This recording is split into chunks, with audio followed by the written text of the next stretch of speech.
Good afternoon. A serious crash has closed the M3 in Hampshire this lunchtime. 6 vehicles are believed to have been involved in the accident between junctions 8 and 9 southbound. At least 3 people have been injured and the road is likely to be closed for several hours while traffic is backed up. And one woman has been seen sunbathing on the carriageway. Hundreds of thousands of rail passengers are facing massive disruption for a second day as engineers work to repair a huge sinkhole on lines into London Bridge. The problem is thought to be a major sewer collapse. Well, engineers are going to be working through the day and night to try to fix it, but they say it's an extremely complicated operation.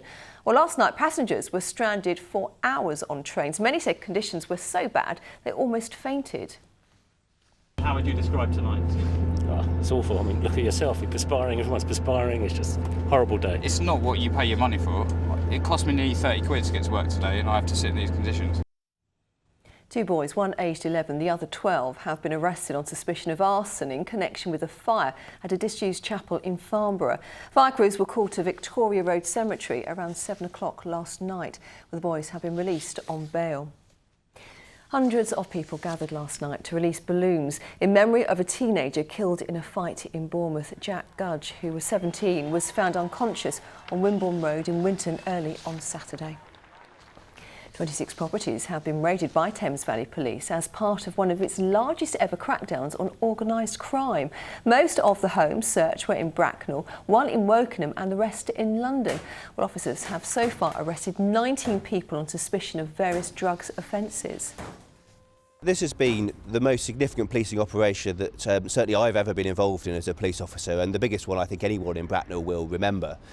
We've got upwards of 250 police officers involved in targeting an organised crime group whose tentacles had really reached out into the very low crime community of Bracknell.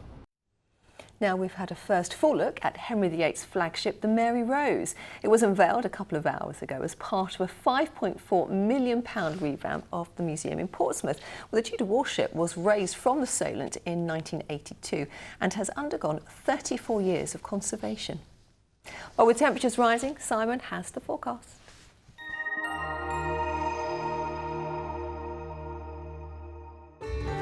From cold fronts to camping, driving through Europe, Eurotunnel the Shuttle sponsors ITV Meridian weather.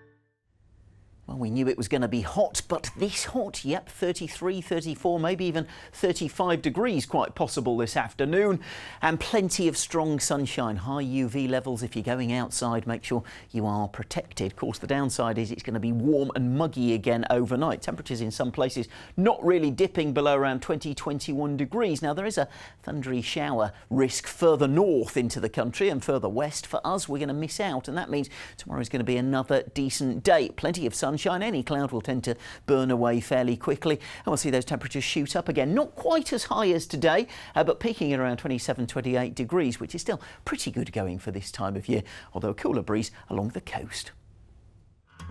Eurotunnel the Shuttle sponsors ITV Meridian weather.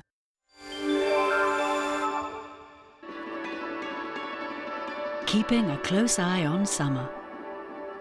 The Pollen Count, sponsored by Allergy Eye Drops. It's probably not the biggest shock that the grass and weed pollen levels today are high thanks to the very fine weather. And of course, another decent day tomorrow means that's how they'll stay, with no change for the rest of the week.